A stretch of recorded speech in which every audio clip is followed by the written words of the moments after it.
Hi, I'm Dre. I'm your mindset coach and mentor of change, and I'm welcome you to another one of our Thursday workshops. We're going to continue in our theme of the growth mindset and shattering the glass ceiling that is keeping you from reaching your purpose and your full potential. Last week, I hope you enjoyed the episode of just looking at challenges as opportunities. This week, we're going to focus on the need for you to stop seeking the approval of others and how that is hindering you in your overall growth and progress. And for the example that I'll start us out with, there's actually the scene in Infinity Wars, and if you're not familiar with the Marvel movies, I suggest that you go watch them. But if you know me, I'm a huge fan of mangas and comics in general, so I also enjoy the movies. And there's a scene where Captain America, he walks into the Avengers compound, and he's been a fugitive at this point. So if you saw the lead up to this in Captain America Civil War, he basically goes through this transformation where he stops needing the approval of others. He's not going to be the good soldier anymore, and he's going to start relying more on himself.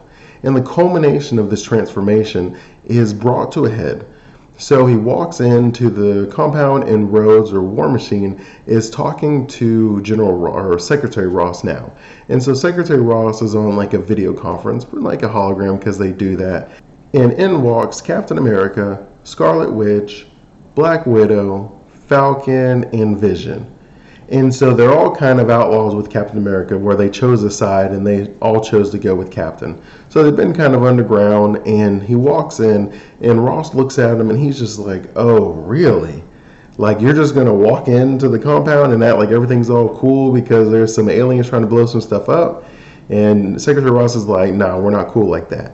And Captain America, in just the purest sense of showing that I am no longer a good soldier, I don't just follow orders, I don't need the approval and the confirmation of others, he looks at Secretary Ross and he says, "I'm not here looking for forgiveness, and I'm way past asking for permission." He said, "Earth lost her greatest Avenger, I'm here to fight, and if you are in our way, I'll fight you too." And I want you to kind of get to that point, because you'll find that what ends up happening to us when we need the approval of others, where we walk into a room and if we whisper to our idea to someone and they shoot it down, then we're less likely to share our idea. And then we go along with what may not be the best plan. And sometimes you'll find that you end up compromising some of your core values and your overall purpose because it's that important for you to have someone to go along with the idea. And you'll find that that is a horrible place to be. Now, it's not as drastic as Captain America, where the choice of going against our conscience may literally be the choice between good and evil. But I do want you to understand that it is drastic in your life, that it can change the way that you look at your career. It can change the way that you interact with your family. It can change the way that you look at yourself and perceive yourself. When you go against something that you know should be because you're worried about the approval of others. And sometimes this can be as small as political views, where you kind of hide your views because people are always arguing about them. But it also could be as large as just when you know something's not right. And you just know the way that things should be and the way that things should operate, but nobody wants to go the hard way. And so you have the choice of just standing up and saying, "You know what, right is right and wrong is wrong, and we should do this right." Or you just sit quietly and complicit and maybe tell yourself nobody would have gone along with this anyways. If you don't want to allow those fears and self-doubt, the false beliefs that are being created, to hinder you from becoming the champion of your life, then I encourage you to implement these 5 strategies that we are going to go over in today's workshop. Number 1 is you want to increase your awareness through self-evaluation. And what I mean by that is you really just want to ask yourself a lot of questions. A lot of the times, understanding which beliefs are pulling which strings is very hard, because a lot of the times we're not conscious of the decisions that we're making, where we look at our life and we're not getting the results we want. But the truth is that there is a belief that is creating that result. That whatever your beliefs are, they create your habits, and then your habits create your actions. And so if you don't like the results you're getting, then you have to change the beliefs that you have. The people who are overweight, obese, or malnourished, they have different beliefs about food and exercise than those who are healthy and maybe training in marathons, etc., etc. There's just no other way to slice it. They have different beliefs. So if you're looking at the results you're getting and you don't like them, then you really want to start asking yourselves these questions. What is it that I'm worried about? What is it that someone who has these results must believe? And when you start to address these, then you can move into number 2, which is evaluating the accuracy of your beliefs. And one of those examples I like to use is maybe you tell yourself, hey, I'm not creative enough to do this, or I just don't have it all together to be in a leadership position. Maybe I'm not strategic enough to be given this responsibility. But what often ends up happening is you're comparing yourself against this perfectionism, where the idea is, I'm not perfect all the time, so that means I'm not good any of the time. And that's just not really being fair to yourself, and it makes it very difficult for you to stretch and leave outside of your comfort zone. But instead of looking at it that way, say, you know what, I'm not creative all the time, but I have been creative, so that means I am creative. I may not be strategic all the time, but I am strategic. I have come up with good ideas at some point in my life, so that means I am strategic. And I may not be compassionate all the time or as much as I want to be, but I have been, so I am compassionate. When the bar is simply, have I done it before, then I know I can do it again, versus if I don't do it, I don't know, 80, 90, 100% of the time, then I don't think that that's a part of me. Well, no. So when you reevaluate these beliefs, another technique I like to use is just, if you can, try to do it. It's really that simple. If you have a belief that is holding you back, just go on that limb and stretch out and see if you can reach it. And then immediately write that down in a belief journal of some kind, because now you can look at this every time you find yourself doubting. Well, no, I shouldn't doubt that because I did do that one time and I wrote it down and it turned out pretty well. Well, I shouldn't believe that everybody's going to hate my idea because you know what? I gave my idea that one time and it turned out really well. And you're able to really start knocking down a lot of these false beliefs so that you're able to change some of the outcomes that you have in your life. Number 3 is you're going to want to trust yourself. And I actually used, who was that? California State University, who had an amazing write-up. It was probably like 25 ways for you to improve the way you trust yourself. But for the sake of your time, I'm just going to go over like 4 or 5 of them that touched me and I thought were super important. But if you go to youforecasthope.com/episode 20, I'll give a link and you're able to go and look at the list of 25 just in case different ones touch you. But number 1 on my list was to maintain a good relationship with yourself. And what that means is if you have a relationship that is good with your parents or family or coworkers, you have to engage in communication. And oftentimes if you have a poor relationship with yourself, you're not talking to yourself enough. You're not listening to yourself enough. You're not giving yourself the opportunity to just experience what you're feeling. Hey, this stresses me. Why is that? Oh, okay. Maybe this happens on a regular basis. Let me see if I can recognize this happening again. Or let me see if I can recognize other times that it's already happened that I just didn't really pay attention to. When you invest in yourself to build that good relationship, you'll find that you will talk to yourself.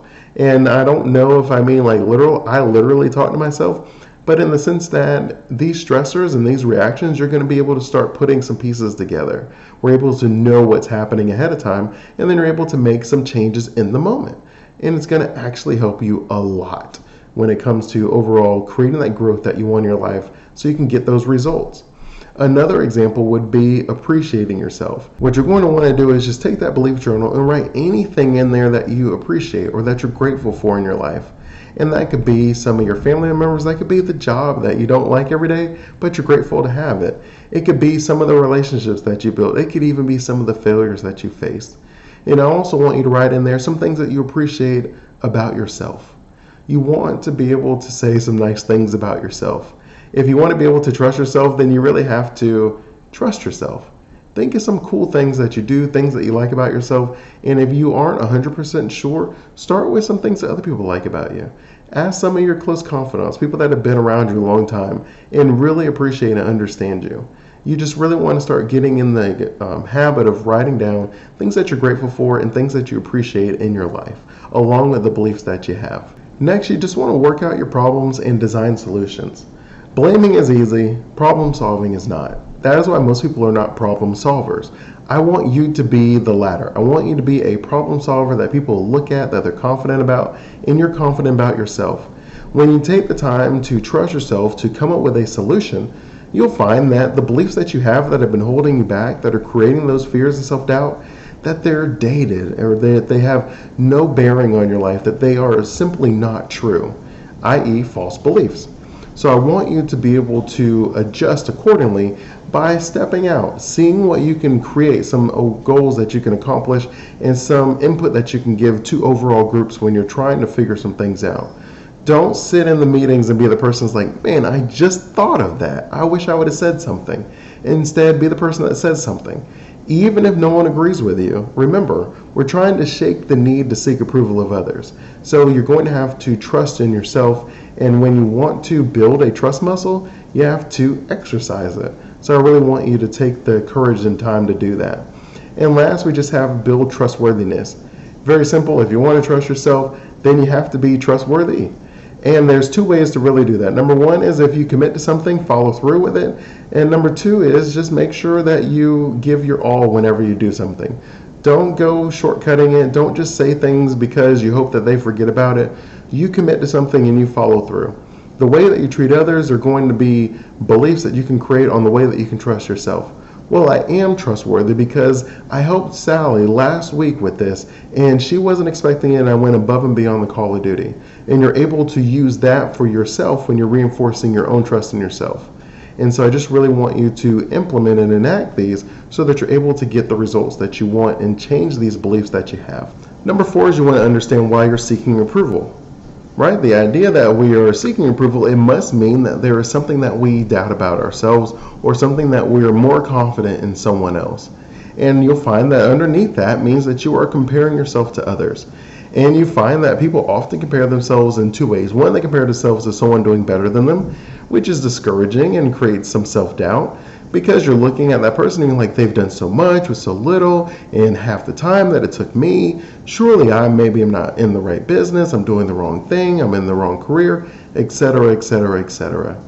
But if you are comparing yourself to someone else, understand it's never an apples to apples comparison, that you are realistically comparing what is someone's success or lifestyle, things that they've done, and whenever they started and what opportunities they may have had or experienced and backgrounds that may have led up to this.